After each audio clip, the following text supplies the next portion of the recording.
বাংলাদেশের বাইরে পৃথিবীর বিভিন্ন প্রান্তে যে যেখান থেকে চ্যানেলে দেখছেন আপনাদের সকলকে সাদর আমন্ত্রণ তৃতীয় মাত্রা দেখবার জন্য।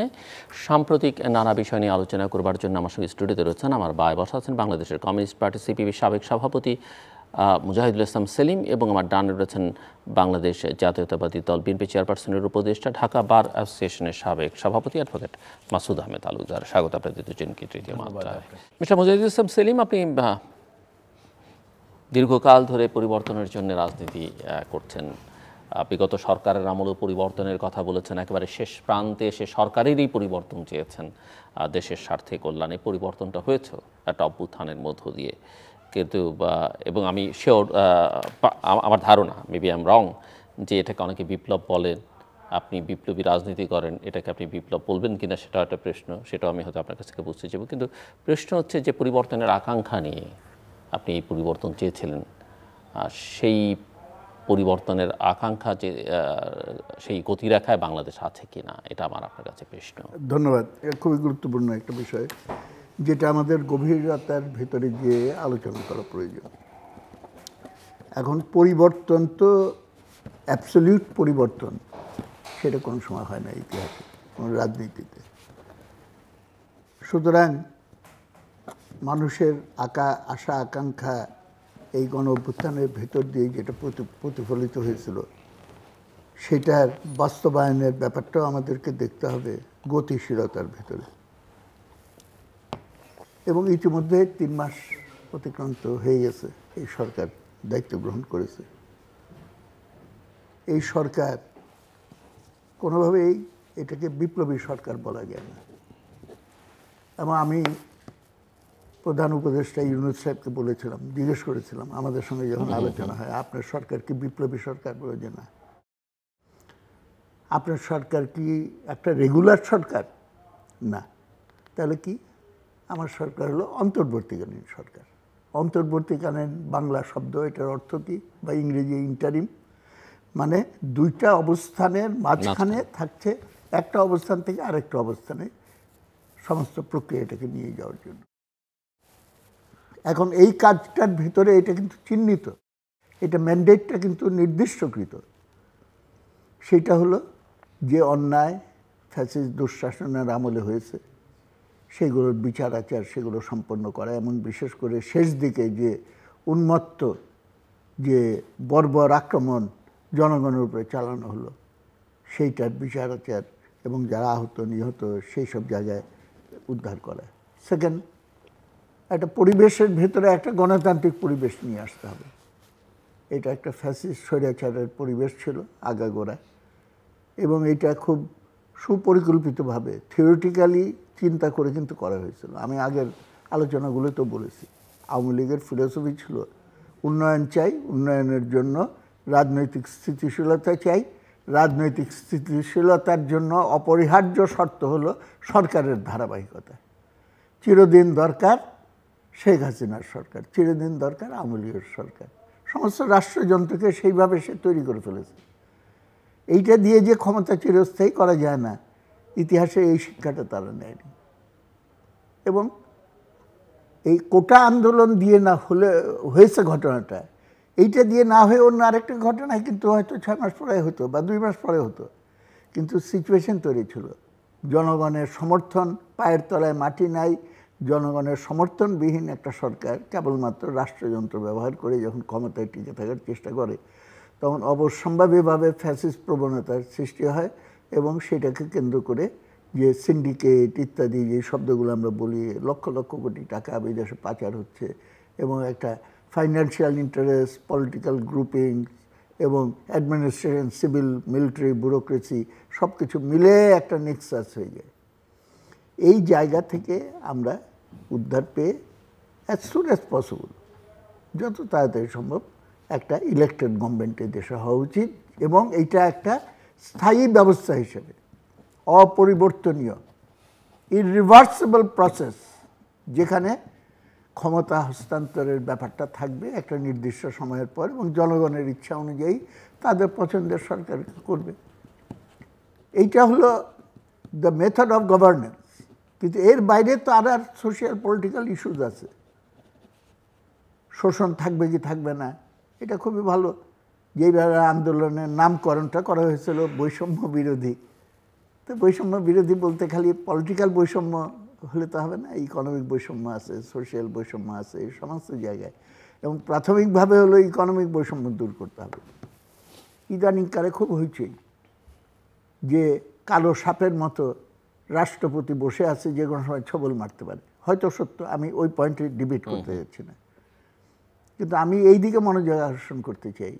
যেটাকে আপনি কালো সাপ বলতেছেন, তার চেয়ে বড় কালো সাপ হলো মানুষের দৈনন্দিন জীবন জীবিকা আজকে যেই জায়গায় চলে গেছে, মানুষ অস্থির হয়ে গেছে যে কী হলো এটা। এবং অর্থনীতির micro economy as well as macro economy, দুই সাইড থেকে কিন্তু একটা টোটাল কাউসের ভিতরে আইন শৃঙ্খলা পরিস্থিতি, আমাদের পাবলিক সার্ভিস যেগুলো, সেগুলো সঠিকভাবে পরিচালনা করা, এটা শূন্যতার ভিতরে। তো এটা একটা নৈরাজ্যজনক পরিস্থিতি, এবং এই নৈরাজ্যজনক পরিস্থিতিতে সবাই কিন্তু তার সুবিধা মতো করার চেষ্টা করছে। এবং সেইখানে খুবই এটা বাঙালির হয়তো ব্যাপার, একটা মিছিল যাচ্ছে, মিছিলের নেতৃত্ব করছি আমি, এটা দেখানোর জন্য মিছিলের 1 মাস ধরে যে প্রস্তুতি নিতে হবে এই কাজে নেই, ব্যানারটা নিয়ে সামনে দাঁড়ালেই হলো।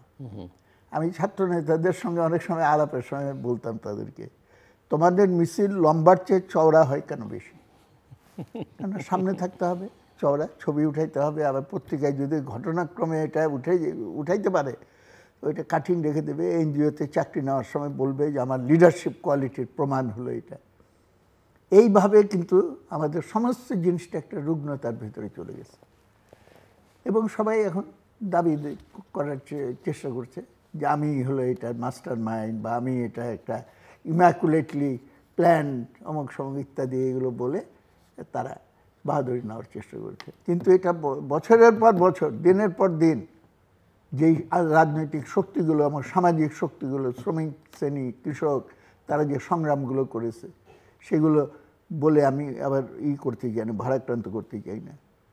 সেইটার পরিণতিতেই তো পায়ের তলায় মাটি নাই, মানুষের ভিতরে ক্ষোভ ফুসে উঠেছে, যে কোনো সময় একটা ইগনিশন, একটা স্ফুলিঙ্গ বিস্ফোরণ ঘটিতে পারে। ঘটনাচক্রে সেটা হয়েছিল কোটা আন্দোলন, এবং তার নেতৃত্ব ছিল কিছুটা বলতে গেলে গায়েবী নেতৃত্ব, কেউ তাদের চিনত না। এবং আমাদের দেশের বড় রাজনৈতিক দলগুলো মানুষের কাছে এত মানে তাদের ইমেজ এত খারাপ যে মানুষ দেখলো যে হ্যাঁ, এটা যারা কমান্ড দিচ্ছে, আজকে এইটা হবে, কালকে ওইটা হবে, এরা কি কোনো রাজনৈতিক দলের সঙ্গে জড়িত? খবর নিয়ে জানা গেল, এবং ওরা বললো যে আমরা কোনো রাজনৈতিক দলের সঙ্গে জড়িত নই। তাহলে পরে এদেরকে বিশ্বাস করা যায়। আমার ধারণা that was one of the factors যেটা মানুষ সেখানে নিয়ে আসে। বাট আফটার দ্য ইভেন্ট, হ্যাঁ, ঘটনার পরে হলো সেইটা একটা মৌলিক আলোচনায় যেতে হয়। ইতিহাসের শিক্ষা হলো অর্থনৈতিক স্বার্থের বাইরে রাজনীতি কোনোদিন হয় না। রাজনীতি হলো অর্থনীতির ঘনীভূত প্রকাশ। সুতরাং যারা নেতৃত্ব করছে তাদের ভেতরেও তাদের শ্রেণীগত অবস্থানের কতগুলো সীমাবদ্ধতা আমি চাই আর না চাই সেটা প্রকাশিত হতে বাধ্য। এবং এখন যে সিচুয়েশনটা, সেটা কি শুধুমাত্র শ্রেণীগত অবস্থানের সঙ্গে, তো অন্যান্য মানে আদর্শিক বিষয় আসলে নানা কিছু, আদর্শিক বিষয়, এবং আপনি যেটা বলছিলেন যে আইডেন্টিটিটা তখন বোঝা যায়নি এবং সে কারণেই মানুষ ঝাঁপিয়ে পড়েছে, কিন্তু আফটার দ্য ইভেন্ট অনেকের আইডেন্টিটি প্রকাশিত হয়েছে, উন্মোচিত হয়েছে। সেটা হলো আমার মনে হয় সেই অবস্থা, একটু লম্বা আলোচনা, এইটা বলে আমি শেষ করছি। সেই অবস্থা ম্রিয়মান, এবং সেটা খুব আনন্দের বিষয় না, কিন্তু অবধারিতভাবে এটা দেখা যাচ্ছে যে তাদের ভেতরেও পুরানো রোগ, ঋগ্ণতা তাদের ভেতরেও দেখা যাচ্ছে।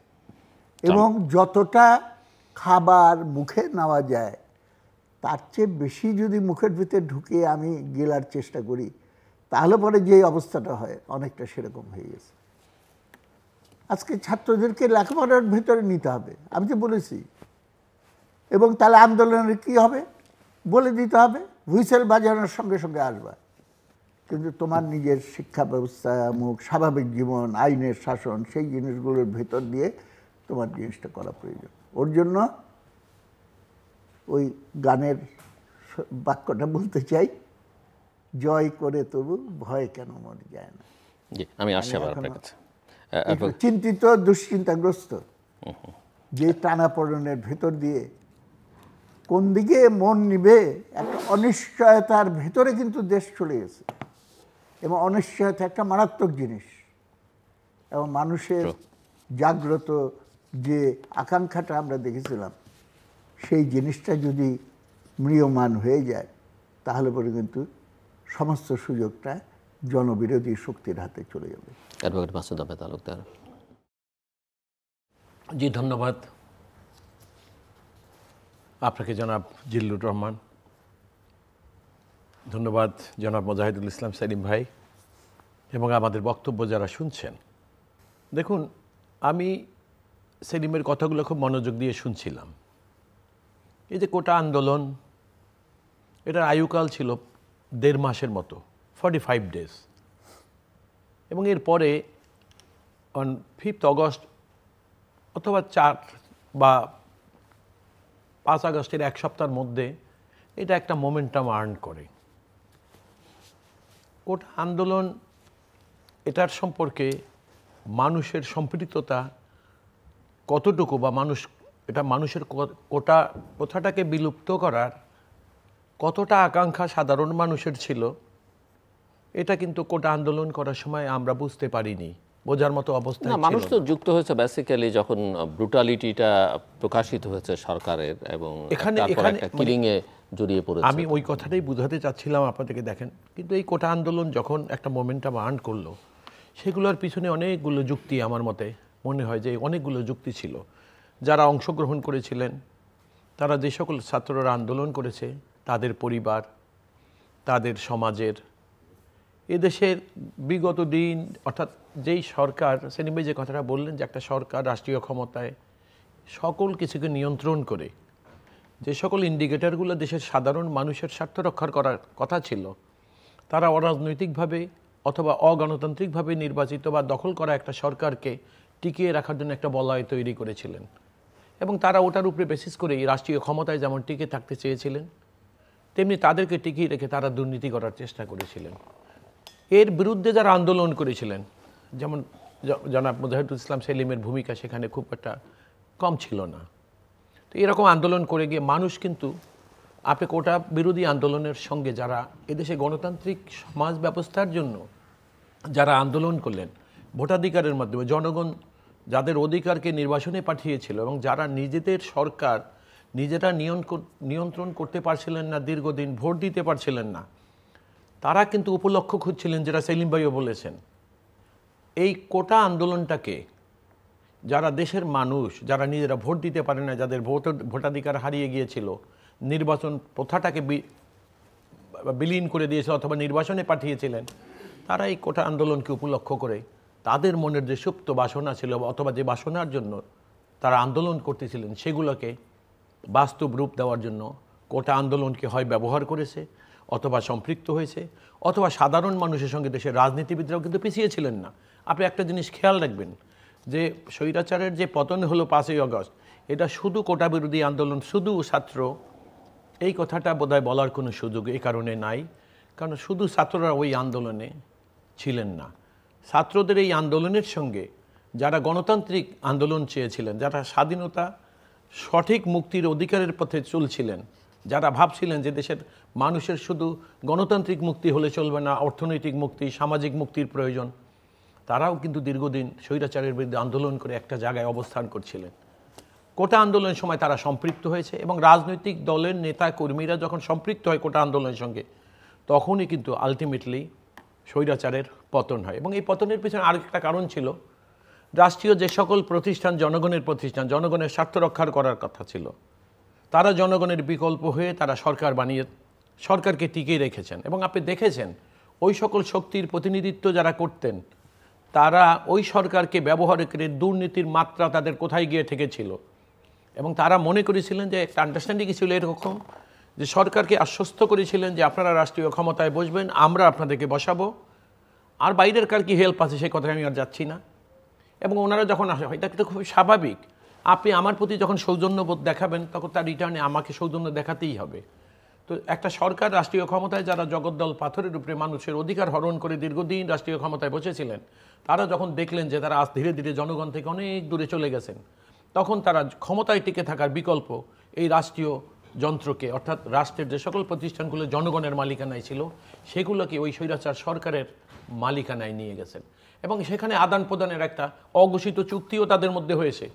না হলে একটা দেশের একজন আমলা রিটায়ারমেন্টে চলে যাওয়ার পর তার 500 কোটি, 1000 কোটি, 2000 কোটি টাকা অর্জন করেছে অবৈধভাবে, অথবা নিয়ে বিদেশে চলে গেছেন। একটা জিনিস আপনি দেখবেন, পুলিশের যে সমস্ত কর্মকর্তারা বা সরকারের ব্যুরোক্র্যাটসরা এখন জেল খাটতেছেন, যারা গ্রেপ্তার হচ্ছেন, কারো বাসায় 500 কোটি, 200 কোটি, 300 কোটি, 500 কোটি ডলার এরকম পাওয়া যাচ্ছে। এই টাকাগুলো কোত্থেকে আসছে? ওনারা বিজনেসম্যানও না, আর বিজনেসম্যান হলেও এই অর্থ তাদের ঘরে থাকার কথা ছিল না। ওই অর্থগুলো তারা অর্জন করেছিলেন অবৈধ পন্থায়। অর্থাৎ যারা অবৈধ পন্থায় সরকারকে ক্ষমতায় নিয়েছেন, ক্ষমতায় তাদেরকে টিকিয়ে রাখার জন্য কাজ করেছিলেন, তারা ওই অবৈধ ক্ষমতায় থাকা সরকারকে ব্যবহার করেই তারা নিজেদের ভাগ্য পরিবর্তনে এই অবৈধ সুযোগগুলোকে তারা হাসিল করেছিলেন। তাইলে জনগণের মুক্তি, আপনি দেখেন এই যে আন্দোলন এই দেশে বারবার, বিশেষ করে সেলিম ভাইদের রাজনৈতিক আদর্শ, তারা কিন্তু অন্য অন্য গণতান্ত্রিক রাজনৈতিক দলের থেকে একটু ভিন্নতা ছিল এনাদের মধ্যে, যে তারা মানুষের সঠিক অর্থনৈতিক মুক্তির জন্যই তারা কাজ করে যেতেন। একটা প্রশ্ন মিস্টার মুজাহিদুল ইসলাম সেলিম একদম শুরুতেই আলোচনা তুলেছেন যে দ্রুত নির্বাচনের বিকল্প নেই। আপনি কি মনে করেন? এবং আপনার দলকে আমরা দেখছি এক এক সময় এক একটা, কখনো যৌক্তিক, কখনো 3 মাস, কখনো মানে দ্রুত এক ধরনের ইনডিসিশন বা ঠিক বুঝতে পারা যাচ্ছে না। দেখুন, সেলিম ভাইকে আপনি প্রশ্ন করেছিলেন যে এই সরকারটাকে বিপ্লবী সরকার বলা যায় কিনা। সেলিম ভাই নিজেও বললেন যে তিনি প্রফেসর ইউনূসকে জিজ্ঞাসা করেছেন যে আপনারা কি গণতান্ত্রিক সরকার কিনা, বা একটা স্থায়ী গভর্নমেন্ট কিনা, অথবা বিপ্লবী সরকার কিনা। বিপ্লবী সরকার যদি হয়, সেখানে সংবিধানকে তোয়াক্কা না করলেও চলবে, কারণ ওই সরকারটার জন্মই হয় বিপ্লবের মাধ্যমে। যাদের বিরুদ্ধে বিপ্লব করেছে তাদের পতন হওয়া মানে বিপ্লবের বিজয় হয়েছে, এবং বিপ্লব itself is something constitutional or even above constitution. যে কারণে এই সরকার, এটাকে বিপ্লবী সরকার বলা যাবে না, কারণ তারা সরকার এসেছে একটা সাংবিধানিক সরকারই আমরা বলি এটাকে। এখন সরকার যদি সাংবিধানিক সরকার হয়, এবং সময়কালটা সেলিম ভাই কি চমৎকার করে বুঝিয়ে দিয়েছিলেন, একটা অন্তর্বর্তীকালীন সময়ের জন্য, অর্থাৎ যেই সরকার চলে গেলেন তাদের ক্ষমতাটা এনাদের হাতে আসলো, এনাদের দায়িত্ব হলো একটা নির্বাচনের মাধ্যমে কেবল, যেটা জনগণের আন্দোলনের মূল কারণ ছিল, যে তারা আবার এই রাষ্ট্রীয় ক্ষমতা একটা নির্বাচনের মাধ্যমে, জনগণ যাদেরকে ভোটের মাধ্যমে নির্বাচন করবে তাদের কাছে দিয়ে যাবে। কিন্তু আমার বক্তব্য, এই সরকার ক্ষমতায় আসার পরে এনারা আসছিলেন কেন? ওই যে কথাটা আমি একটু আগে বলেছিলাম, যে মানুষ যে তার যে সকল অধিকার হরণ করে নিয়ে গেছিল স্বৈরাচার, সেগুলোকে ফিরিয়ে আনার জন্য, মানুষের মুক্তির জন্য এনারা এসেছিলেন। কিন্তু যারা এখানে এসেছিলেন তারা যদি মনে করেন, আপনি দেখবেন এতগুলো কমিশন করেছে, এইটা সংস্কার করবে। আমি আরও একটা টকশোতে আপনার এখানে বলেছিলাম যে আজকে যদি তারা সংস্কার করে, তাহলে এই সংস্কারের একদিন তো এটার একটা বাস্তব রূপ নিতে হবে, অর্থাৎ পরবর্তী সরকার যারা নির্বাচনে আসবেন তাদের অনুমোদন লাগবে সংসদের। আজকে যদি রাজনৈতিক সম্পৃক্ততাবিহীন কোনো সংস্কার এনারা করেন এবং রাজনৈতিক সরকার এসে সেটাকে যদি অনুমোদন না হয়, তাহলে সেখানে পলিটিক্যাল কনসেনসাস, আপনি দেখেন এই সরকারের জন্মই হয়েছে পলিটিক্যাল কনসেনসাসের বেসিসে। আপনি যেমন আমাকে প্রশ্ন করলেন যে বিএনপি এক এক সময় এক এক কথা বলে, 3 মাস, 6 মাস, 1 বছর যুক্তিসঙ্গত সময় দিতে হবে। বিএনপি দেখুন এখন একটা বড় রাজনৈতিক দল, বিএনপিকে এই কথাগুলো এই কারণে বলতে হয় যে পলিটিক্যাল কনসেনসাসের কারণেই কিন্তু আজকে এনারা রাষ্ট্রীয় ক্ষমতায়। তাহলে তারা বিপ্লবী সরকার না? আর এই পলিটিক্যাল কনসেনসাসটা কেন আসলো এই সরকারের বিরুদ্ধে? রাজনীতিবিদরা এই কনসেন্ট দেওয়ার সুযোগই বা কোথায় পাইলেন? আইন কি তাদেরকে এরকম কোনো ক্ষমতা? অর্থাৎ আমি সবসময় একটা কথা বলে থাকি যে দেখুন, জনগণই হলো দেশের মালিক, এবং জনগণ, এটা তো ওই যে মানে সিটি গভর্নমেন্ট না যে জনগণ সবাই এসে বলে যাবে অমুকে আমার সরকার হবে, এটা যেহেতু সেই কারণে সাধারণ জনগণের ইচ্ছার আকাঙ্ক্ষার প্রতিফলন, রাজনীতিবিদরা তাদেরকে প্রতিনিধিত্ব করে এবং তাদের মাধ্যমে এটা বাস্তবায়ন করতে হয়। সেই জন্য জনগণকে প্রতিনিধিত্ব করে রাজনৈতিক দল, এবং রাজনৈতিক দলের কনসেনসাস মানে ধরে নিতে হবে এখানে জনগণের সম্মতি আছে, আর রাজনৈতিক দলের সম্মতিতেই কিন্তু আজকে এই সরকার বসেছে। এরা যদি তখন সম্মতি না দিতেন, রাজনৈতিক দলের যদি কনসেনসাসে না পৌঁছতেন, তাহলে কিন্তু আজকের এই অন্তর্বর্তীকালীন সরকার যাদেরকে দেখি তারা থাকতে পারতেন। আমি এই কথা বলে শেষ করে দিচ্ছি। তো একটা কথা হলো, বিএনপির এই কথাগুলো বলার পিছনে কারণটা হলো এই, একটা মেজর পলিটিক্যাল পার্টি বিএনপি, তারা দীর্ঘদিন আন্দোলন করেছেন। আজকে রাষ্ট্রীয় ক্ষমতায় যাদেরকে বসিয়েছেন সেখানে নিশ্চয়ই বিএনপিরও কনসেন্ট ছিল, এবং বিএনপি যে কনসেনসাস হয়েছে তার মধ্যে বিএনপি অংশীদার ছিলেন। এখন যে উদ্দেশ্যে তারা এসেছিলেন, যেটা তারা করার কথা বলে এসেছিলেন, তারা যদি বারবার পথ হারিয়ে ফেলার উপক্রম হয়, তখন বিএনপি যদি চুপ করে বসে থাকে, তাহলে নিশ্চয়ই যে জনগণ এতদিন বিএনপির সঙ্গে মিলে আন্দোলন করেছিলেন, তারা বিএনপি তাদের কাছে কোশ্চেনেবল হবেন। আমি এই লাস্ট কথাটা আমার এরকম, আমার লাস্ট কথাটাই হলো এরকম, বিএনপি যখন যেটা বলে, আসলে পরিস্থিতিটা যখন যেভাবে ডিমান্ড করে, বিএনপি একটি বৃহৎ রাজনৈতিক দল হিসেবে বিএনপি সেভাবেই বোঝা গেছে। লাস্ট কথাটা এরকম ছিল যে এই সরকারকে আমরা ব্যর্থ হতে দেব না। মিস্টার মুজাহিদুল ইসলাম সেলিম, এই যে সংস্কারের কথাটা আসলো, এবং বিগত সরকারের সময় আমরা এই আলোচনা শুনেছি, গণতন্ত্র আগে না উন্নয়ন আগে। এখনকার সরকারের অনেকে তো কথাও বলেন না, যারা বলেন তাদের মধ্যে একটা বড় অংশই আগে সংস্কার পরে নির্বাচন। তো নির্বাচন আগে না সংস্কার আগে, এবং সংস্কার মানে কি সংস্কার? সংস্কারের ব্যাপারে আমি প্রথমে এটা বলে নিই, প্রায়োরিটি কি, যে আলোচনাটা দুঃখজনকভাবে কেন্দ্রীভূত হয়ে যাচ্ছে কেবলমাত্র রাজনৈতিক কাঠামোগত বিষয় নিয়ে। কিন্তু রাজনৈতিক কাঠামো কিন্তু গড়ে ওঠে অর্থনৈতিক ব্যবস্থাকে ভিত্তি করে। আমার এখানে যদি লুটপাটের বাজার অর্থনীতি থাকে, তাহলে অবশ্যম্ভাবীভাবে লুটপাটের রাজনীতি এখানে আসবেই, কেউ এটা ঠেকাতে পারবে না, এবং ইতিহাস কিন্তু এই সত্য প্রমাণ করেছে। সুতরাং সংস্কারের মৌলিক জায়গাটা হলো, যেটাকে আমি বলবো বিপ্লবী এজেন্ডা, সেটা হলো আমাদের সমস্ত গোটা অর্থনৈতিক সামাজিক ব্যবস্থাকে, প্রচলিত ব্যবস্থাকে ভেঙে চুরে চুরমার করে নতুন একটা জায়গায় যাওয়া। একটা উদাহরণ দিই, দেশ যখন স্বাধীন হলো, আমরা তো যুদ্ধ করে স্বাধীন করেছি, স্বাধীনতার পর তাজউদ্দিন সাহেব প্রাইম মিনিস্টার, শেখ মুজিবুর রহমান বঙ্গবন্ধু তিনি তখনও পাকিস্তানের কারাগারে। তাজউদ্দিন সাহেব বললেন যে আমি মুক্তিযোদ্ধারা এখন দেশ চালাবে, আমি সমস্ত জায়গায় মিলিশিয়া ক্যাম্প খুলছি, আপনার নাম লেখান, এই মুক্তিযোদ্ধাদের ভেতর থেকে ডিসি হবে, এই মুক্তিযোদ্ধাদের ভেতর থেকে এসপি হবে, এদের ভেতর থেকে ইঞ্জিনিয়ার হবে, এদের ভেতর থেকে সেনাবাহিনী হবে, এদের ভেতর থেকে পুলিশ হবে। That is revolution. পুরানা স্ট্রাকচার সম্পূর্ণ ভেঙে এরাও বলেছিল না। এখনো তো অনেকে বলছে যে ছাত্ররা সব করেছে, কাজেই ছাত্রদেরই সব জায়গায় থাকতে হবে। না না, এটা ছাত্ররা পার্টি করবে, ছাত্ররা পুলিশ থাকবে। ছাত্র বললে তো হবে না, ইচ অ্যান্ড এভরি ছাত্র, সে তো এখানে পার্টিসিপেন্ট ছিল না, যারা আন্দোলনে শরিক ছিল। এইটা একটা কথা উঠেছিল 9 দফার ভেতরে যখন তারা দেয়, তখন একটা কথা উঠেছিল, সমস্ত জায়গায় সংগ্রাম পরিষদ গঠন করেন, এবং এই সংগ্রাম পরিষদগুলি পরবর্তীকালে দেশ চালাবে। কিন্তু এইটা তো পার্সু করেনি, এটা তো বাস্তবায়ন হয়নি। তাহলে পরে আমি এটা বলতে পারতাম। এখন কোশ্চেন হচ্ছে সংস্কার, আপনি বললেন সংস্কার কি 2 বছর পরে লাগবে না, 5 বছর পরে লাগবে না, 10 বছর, কন্টিনিউয়াসলি সংস্কার লাগবে। এবং সংস্কারটা যাতে জনগণের ইচ্ছা অনুযায়ী একটা স্বাভাবিক প্রক্রিয়ায় করা হয়, সেইটার ব্যবস্থাটা নিশ্চিত করতে হবে। এখন এই সরকারের ম্যান্ডেট, অনেকে বলার চেষ্টা করে যে এইবার না হলে আর হবে না। আমি মনে করি তাদের এই বক্তব্য হলো জনগণের প্রতি তাদের কোনো বিশ্বাস নেই, এবং গণতান্ত্রিক ব্যবস্থায় অবাধ নির্বাচনের মাধ্যমে জনপ্রতিনিধিরা পার্লামেন্টে বসে প্রয়োজনীয় সংস্কার করতে পারবে না, এইটা ধরে নিয়েই তারা বলে যে যা করার সব আমাকে করতে হবে। তা আমাকে যদি সব সংস্কার করতে হয়, তাহলে আমাকে তো 100 বছর ধরে ক্ষমতায় থেকে যেতে হয়, আনইলেক্টেড গভর্নমেন্ট রেখে আমাকে করতে হয়, আজীবন বা আজীবন, মানে আজীবন না। সুতরাং এগুলো হলো কন্ট্রাডিক্টরি, কতগুলো বেঁচে থাকার একটা স্থায়ী প্রক্রিয়া, স্ববিরোধী কতগুলো অবস্থান নিয়ে কিন্তু এটা করছে। ভুলে যায় সবাই যে এই গণঅভ্যুত্থানের নায়ককে, আমি আপনি সে আমরা নায়ক না, নায়ক হলো জনগণ, নায়ক হলো জনগণ। এখন জনগণকে যদি আমি সক্রিয় করতে রাখতে না পারি, তাহলে পরে তো এটা হবে না। এবং এই যে একটা আলোচনা আসলো, কতদিন থাকবে এই সরকার, এই উদাহরণটা খুব উপযুক্ত। যারা শ্রমিক আন্দোলন করে বা শ্রমিকদের সঙ্গে ঘনিষ্ঠ তারা জানে যে দুইভাবে পেমেন্ট করা হয়, একটাকে বলে টাইম রেট, আরেকটা বলে পিস রেট। এত ঘন্টা কাজ করবে এত বেতন পাবে। আরেকটা হলো কত ঘন্টা, এটা আমি হিসাবে করতে চাই না, 10টা শার্ট বানায় দিতে হবে, তুমি 3 ঘন্টায় পারলে 3 ঘন্টায়, 4 ঘন্টায় পারলে 4 ঘন্টায়।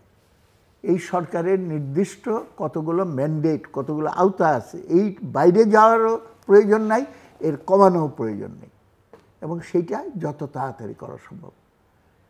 এবং সেটা একটু ওভার এক্সারশন হলেও, রাত দিন কাজ করে হলেও সেই জিনিসটা তাদের সম্পন্ন করতে হবে। এবং সেইগুলো করতে হলে পরে প্রথমে তো মানুষকে আইন শৃঙ্খলা এবং দ্রব্যমূল্য, তার জীবন জীবিকা, এই জায়গাগুলোতে নিশ্চয়তা বিধান না করে ক্ষুধাতুর শিশু চায় না স্বরাজ, চায় শুধু ভাত একটু নুন। তারপর আমি সংস্কার বললাম, আমি স্বৈরাচারী ফ্যাসিস্ট দুঃশাসনের হাত থেকে মুক্তি চাই, গণতন্ত্র বললাম, কিন্তু পেটে ভাত নাই, মানুষ তো আপনার সঙ্গে থাকবে না, মানুষ তো ভুল বুঝবে। এবং সেই ভুল যাতে বুঝে সেইটার জন্য উদ্গ্রীব হয়ে আছে, এবং সেই জায়গায় যদি সতর্ক থেকে আমরা অগ্রসর হওয়ার চেষ্টা না করি তাহলে হবে না। সংস্কার সম্পর্কে আরেকটা বলতে চাই, আপনার মনে আছে নিশ্চয়ই, এরশাদের পতনের পর তত্ত্বাবধায়ক সরকারের আয়ুষ্কাল ছিল 3 মাস। রহমান সোবন স্যার, আমার শিক্ষক, তিনিও তখন কিন্তু উপদেষ্টা ছিলেন, এবং তিনি এনজিও সম্পর্কে একটা বই লিখেছিলেন, তাদের কত পার্সেন্ট এটা টার্গেট কাছে না পৌঁছে এটা সিস্টেম লস হয়। উনি দেখিয়েছিলেন যে 75% টার্গেটের কাছে পৌঁছায় না, ইত্যাদি ইত্যাদি। যাই হোক, কিন্তু টাস্ক ফোর্স হিসাবে কতগুলো বই, উনি শুধু একা না, যারা উপদেষ্টা ছিলেন তারা কিন্তু করে 3 মাসের ভেতরে এটা করে গেছে, সবার সঙ্গে ডিসকাস করে, অমুক করে। That can be done. Constitution নিয়ে এত আলোচনা হচ্ছে, কনস্টিটিউশনাল অ্যামেন্ডমেন্ট করতে হলে পরে সেটা পাবলিক ম্যান্ডেট থাকতে হবে তো সেটা, এবং it is a political event. রাজনীতিকে বাইপাস করে আপনার depoliticization is a dangerous political conspiracy, এবং এই সমস্ত ঘটনাবলীর ভেতরে কিন্তু সেটা দেখা যাচ্ছে। সুতরাং রাজনীতিক প্রক্রিয়ার ভেতরে এই জিনিসটাকে নিয়ে আসা প্রয়োজন, এবং সেইটা অন্তর্বর্তীকালীন সরকার সংবিধানে হাত দিতে হবে এটা তো কোনো প্রয়োজন নেই। এটা 2টা পথ আছে। একটা হলো কোনো সংশোধনী যদি বেআইনিভাবে করা হয়ে থাকে তাহলে এটা প্রেসিডেন্স আছে, high court, supreme court 5th amendment বাতিল করে যে রায় দিয়েছিল, কোর্ট থেকে রায় দিয়ে আমরা বলতে পারি যে এই অ্যামেন্ডমেন্টটা ইলিগাল। অলরেডি একটা মামলা চলছে কনস্টিটিউশন অ্যামেন্ডমেন্ট, 13th অ্যামেন্ডমেন্ট সম্পর্কে চলছে। This is one. আরেকটা মেথড হলো, আমি করলাম না কিন্তু একটা কনসেনসাস গড়ে তুললাম, আমি একটা কনস্টিটিউশন বিষয়ক একটা national convention of all political parties, এবং সেইখানে আলোচনা হলো, হয়তো মতের কিছু তারতম্য হলো, তবুও এই আলোচনার ভিত্তিতে এজেন্ডাগুলো সামনে আসলো, এবং ইট প্রিপেয়ার্স দ্য কান্ট্রি, নেশন, যে একটা জনমত গড়ে তোলে, যাতে একটা ইলেক্টেড সরকার যখন আসবে তখন তারা সেইটা, তার একটা নৈতিক প্রভাব তার উপরে কিন্তু থেকে যাবে। এইভাবে র্যাডিক্যালি ভাবতে হবে, র্যাডিক্যাল না ভাবলে এগুলো হবে না।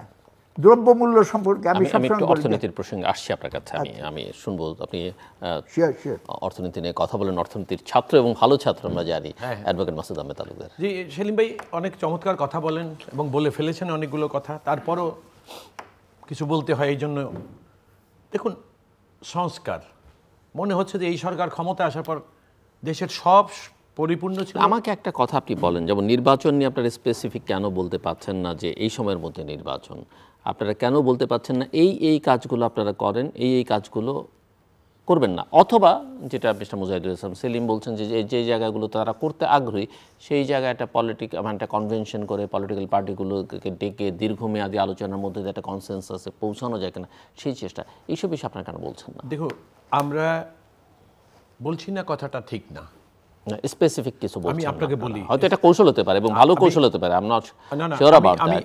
আমি দেখছি যে আপনারা, আপনাকে ধন্যবাদ আপনার এই প্রশ্নের জন্য। আজকের এই অবস্থায় এই সরকারের জন্ম হলো কেন? মানুষের যে সকল অধিকার নির্বাচনে ছিল সেগুলোকে মানুষ ফিরিয়ে আনার জন্যই তো মানুষ আন্দোলন করেছে। আজকে সেটার এই সরকারের জন্ম হয়েছে। এবং আমি যে কথাটা একটু আগে বলেছিলাম, পলিটিক্যাল কনসেনসাস না থাকলে এই সরকার হয় না। কিন্তু দেখেন এই সরকার ক্ষমতা এসে যে জিনিসগুলো সমাজে এখন যে সিগন্যালগুলো যাচ্ছে সেগুলো কি, আমি আপনাকে খুব খোলামেলা বলি, সংস্কার কে করবে? একটা দেশের রাজনীতিকে ব্লেম দেওয়া হচ্ছে যে রাজনীতি বা রাজনৈতিক দল বা রাজনৈতিক সরকার দেশের মানুষের যে আকাঙ্ক্ষা ছিল সেগুলো পূরণ করতে ব্যর্থ হয়েছে, এইরকম একটা কথা বাজারে চলমান। এবং এটাকে বাজারজাত করার জন্য একটা প্রচেষ্টা খুব জোরালোভাবে চলমান। আপনি দেখেন অরাজনৈতিক লোক এই সরকারে যারা, এরা কেউ রাজনৈতিক লোক না।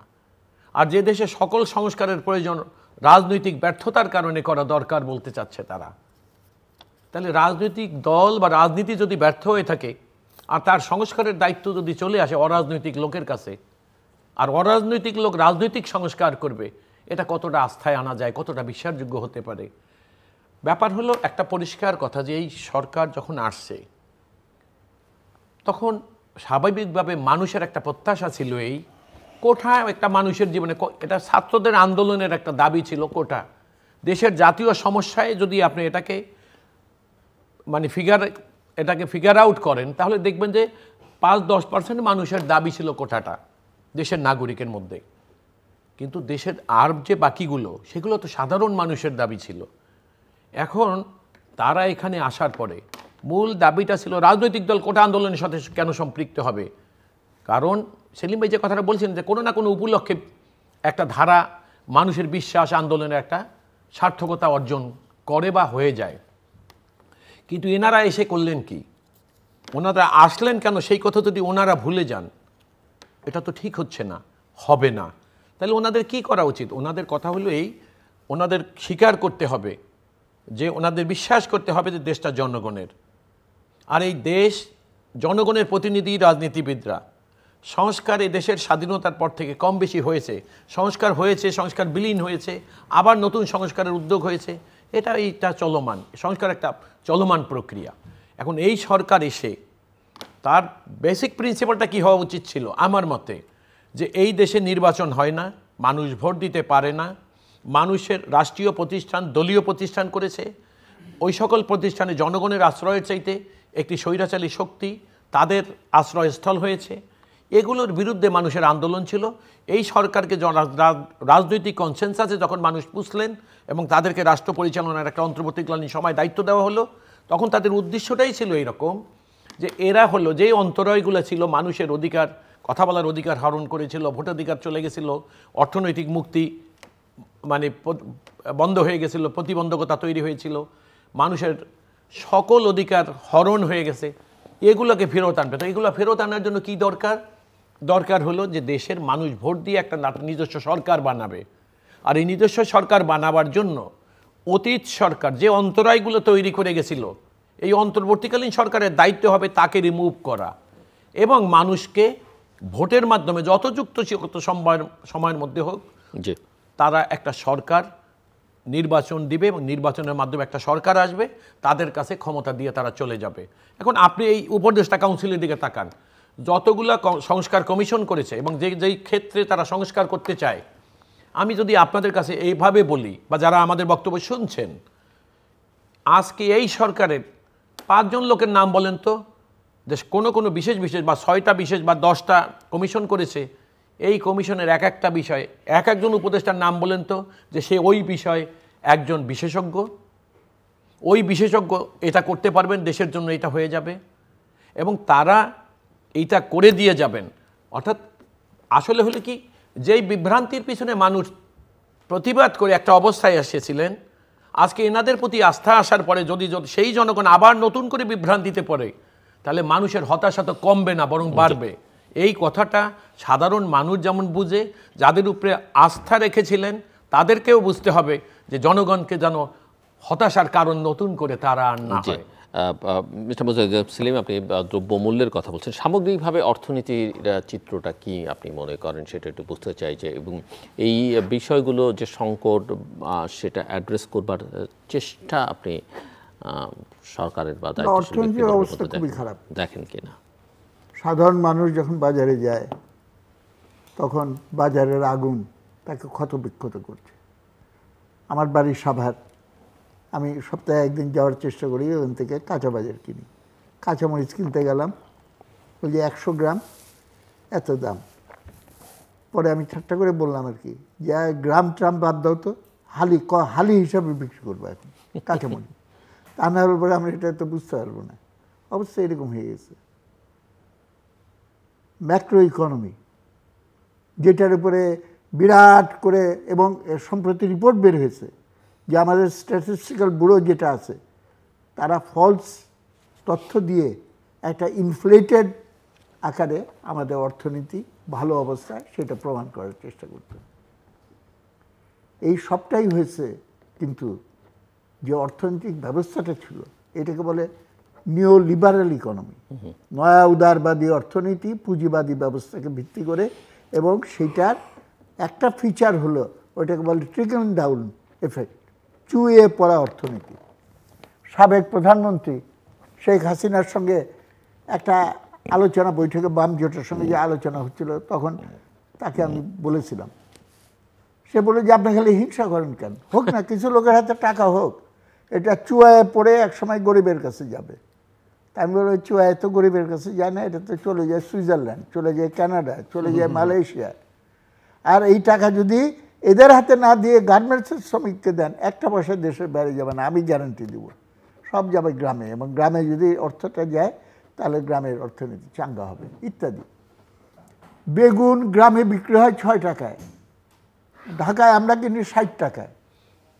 এইটাকে প্রিভেন্ট করতে হলে র্যাডিক্যাল মেজার্স নিতে হবে। উৎপাদকের সমবায় করেন আর ক্রেতার সমবায় করেন, এবং সরকারি সাহায্য সহযোগিতা কোঅপারেশন দিয়ে মিডলম্যানকে দূর করে এদের দুইটার ভেতরে ডাইরেক্ট ব্যবস্থা করেন।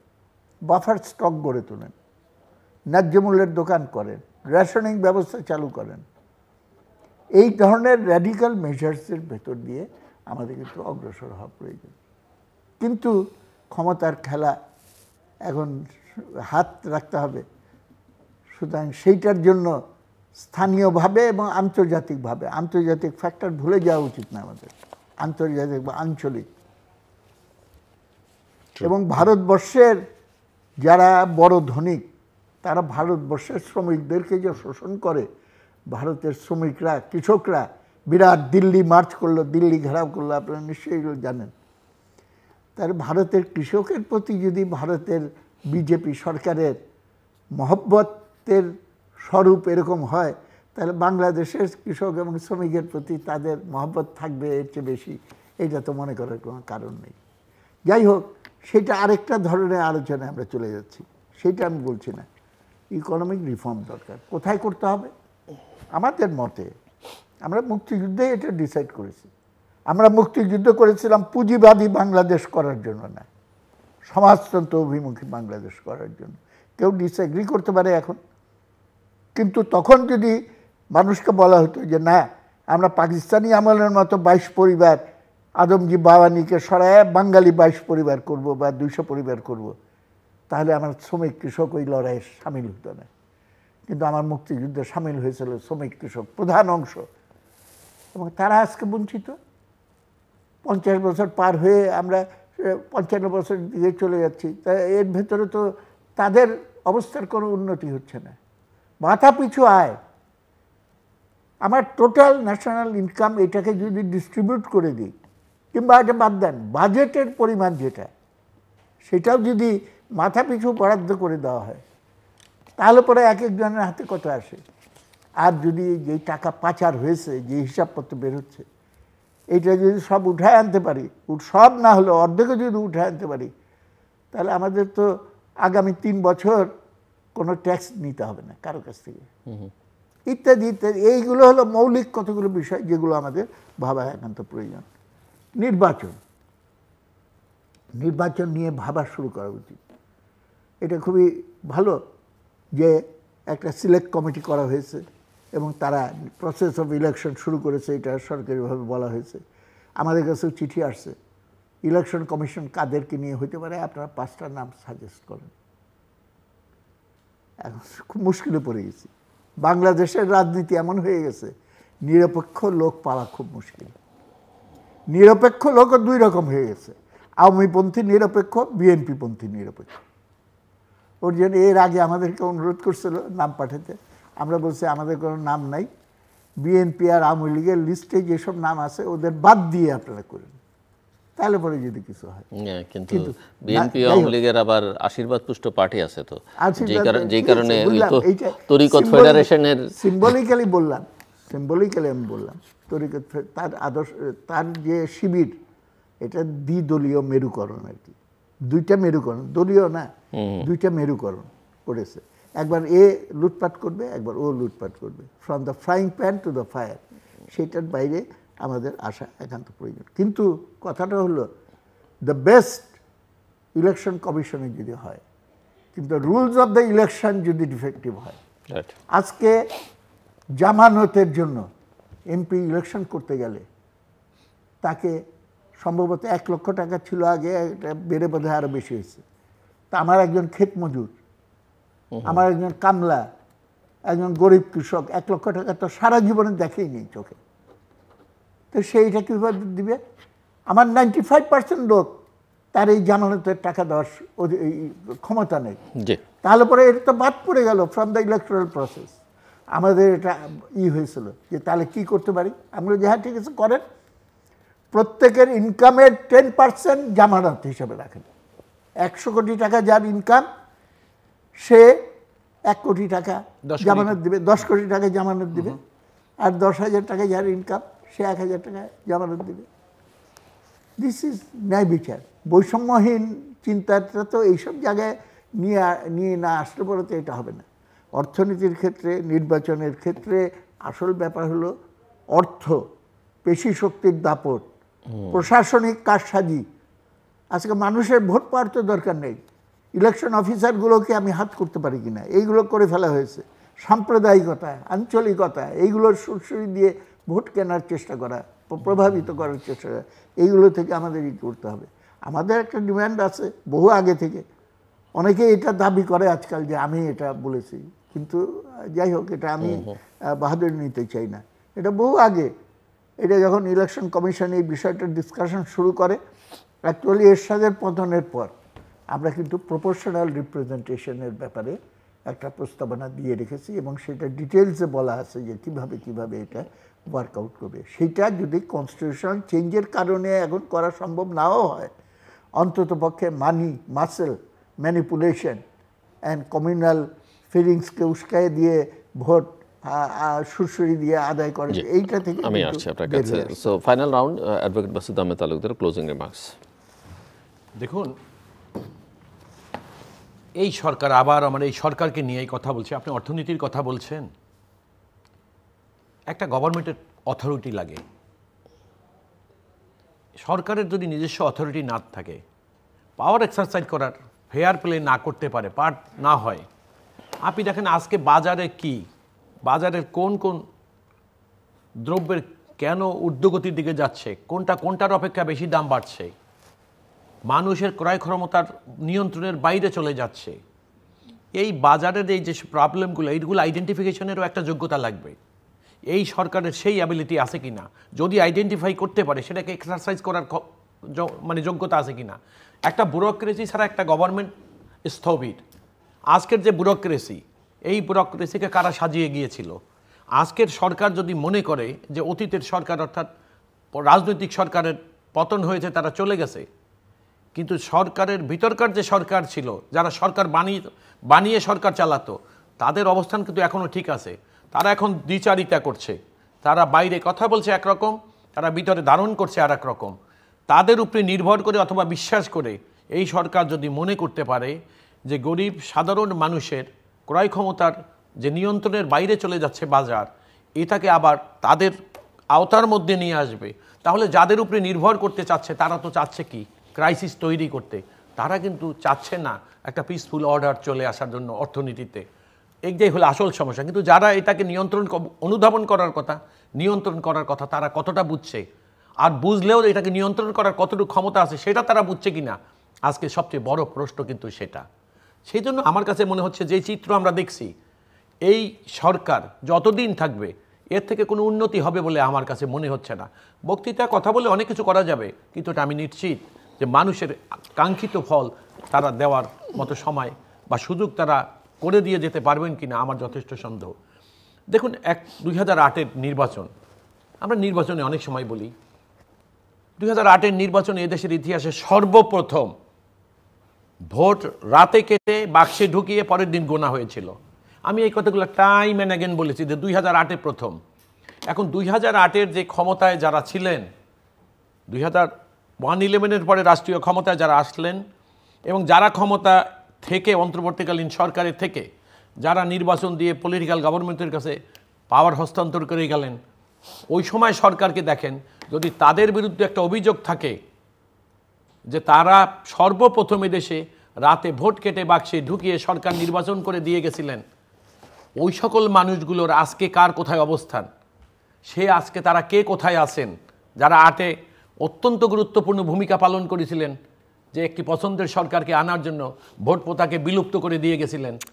এবং সেই লোকরা এই সরকারের থেকে যদি কেউ থেকে থাকেন, তারা 2008-এর অবস্থান থেকে বা এই সরকার বা সাধারণ মানুষ যেটা আশা করছে সেরকম কিছু দিবে বা তাদের পলিসি বা তাদের চিন্তায় আমরা যা ভাবছি সেরকম কিছু বেরিয়ে আসবে, এটা ভাবা অমূলক হবে না। সেজন্য আমার বক্তব্য হল, দেখেন অতীতের সরকার সম্পর্কে আমরা বলছি, যেমন সেলিম ভাই বলছেন এই কথাটা, আমি ডেইলি টক শোতে অনেকবার বলেছি সেলিম ভাই, যে পৃথিবীতে সব সরকারের কম বেশি দুর্নীতির অভিযোগ নিয়ে চলে যেতে হয়েছে, এদেশের ইতিহাসেও তাই। কিন্তু এই একটি সরকার গত 16 বছর যারা রাষ্ট্রীয় ক্ষমতায় ছিলেন, তারাই আমার বিবেচনায় একমাত্র সরকার যারা দুর্নীতি নিয়েও দুর্নীতি করেছিলেন। পৃথিবীর এদেশের অনেক সরকাররা কি করেছে, দুর্নীতি করে টাকা কামাই করেছে, এদেশে শিল্প প্রতিষ্ঠান করেছে, ওই শিল্প প্রতিষ্ঠানে এদেশের সাধারণ মানুষ কাজ করেছে। কিন্তু অতীতের সরকারটা যেটা করে গেছে, তারা দুর্নীতির মাধ্যমে অর্থ উপার্জন করে সেই টাকা আবার দুর্নীতি করে দেশের বাইরে পাঠিয়েছিলেন। অর্থাৎ এটা দেশের মানুষ, আপনি দেখবেন এই সরকারই প্রথম। আজকে আমাদের ব্যাংক বেতন দিতে পারছে না, নানা রকম সমস্যা, কিন্তু আপনি দেখেছেন ব্যাংকে সবচাইতে বড় আমাদের বাণিজ্যের যে প্রাণ শক্তি ফরেন কারেন্সি, সেটা শূন্য। কারণটা কি?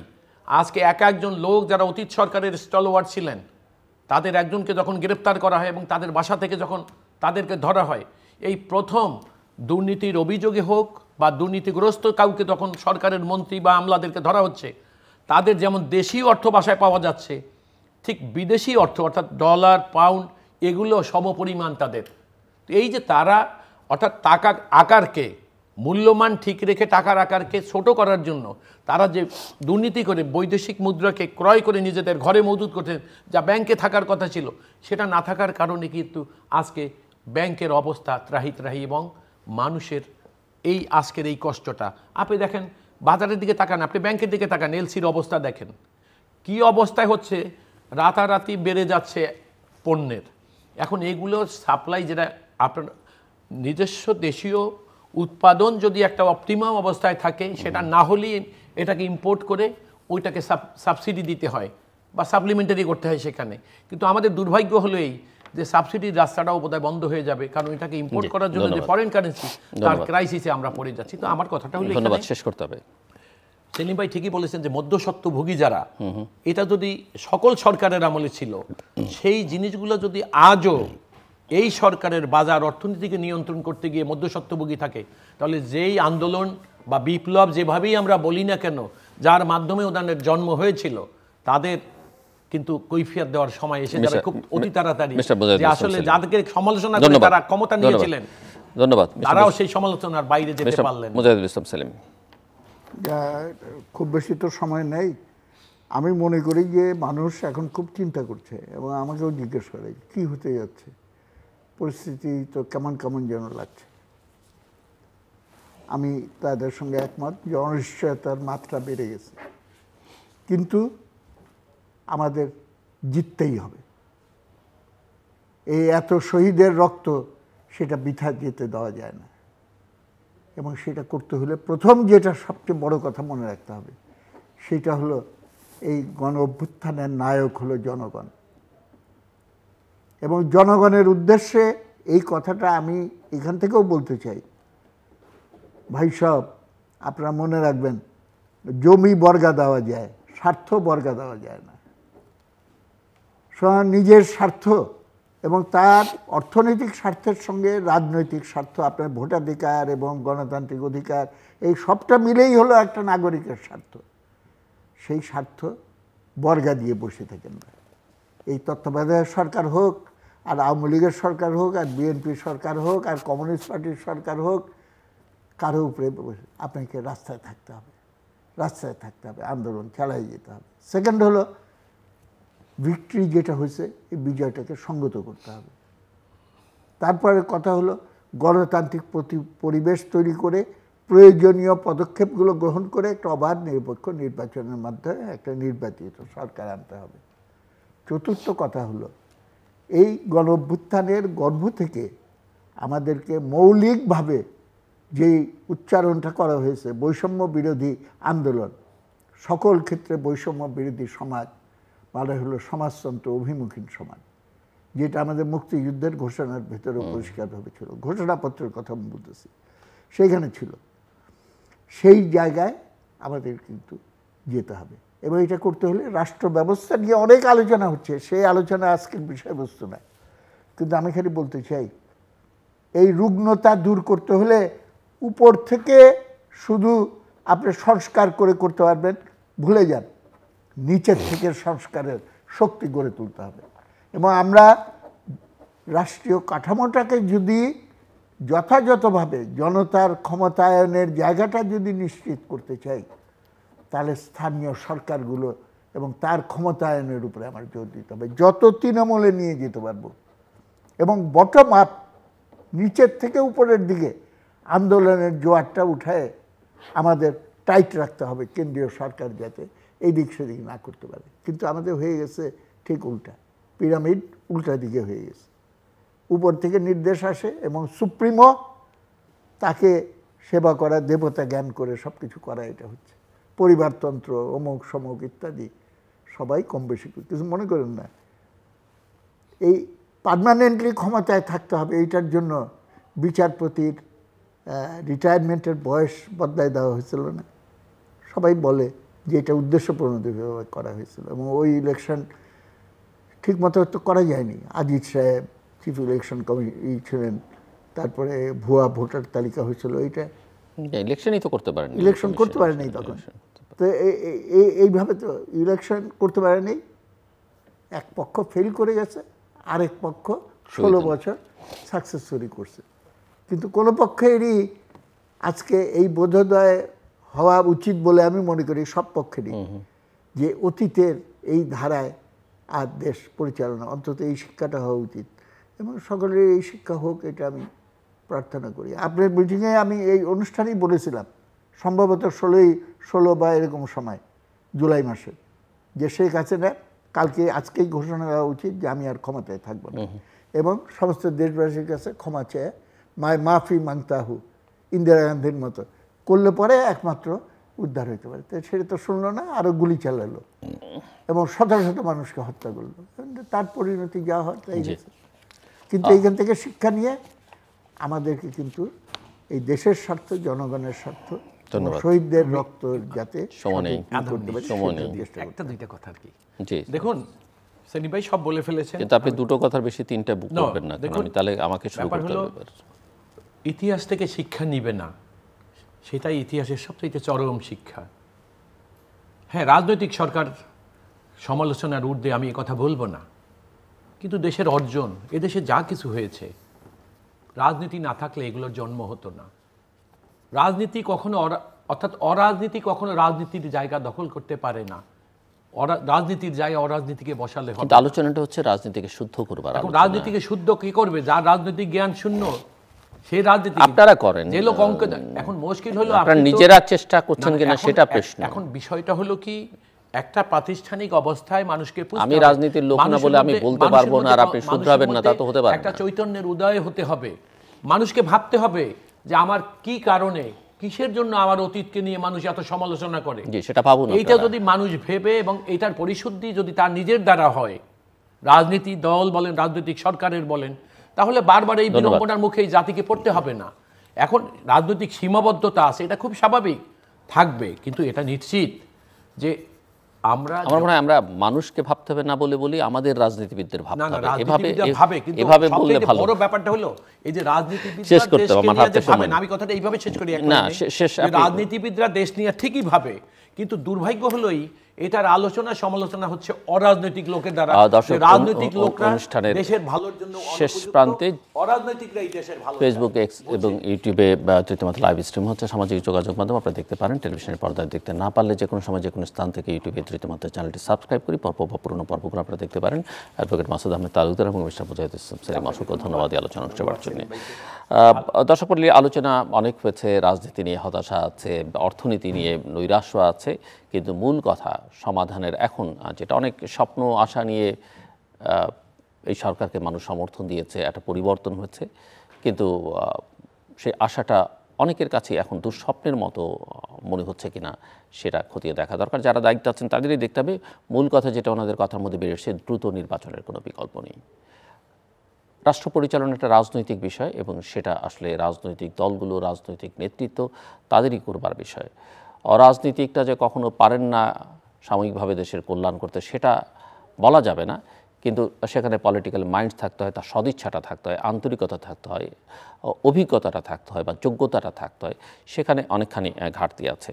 সংস্কার এনলেস প্রক্রিয়া, সংস্কার করবেন এটা সবাই করতে পারেন যে যার জায়গা থেকে যেটুকু করবার, তবে প্রায়োরিটিটা নির্ধারণ করতে হবে এবং এমন কোনো কিছু করা যাবে না যাই করুন না কেন সেটা বাংলাদেশের যে মৌলিক চেতনার জায়গা, আকাঙ্ক্ষার জায়গা, মুক্তিযুদ্ধের বলি আর 2024-এর বলি, সেখান থেকে অনেক দূরের হয়, সেটা মানুষ সমর্থন করবে না।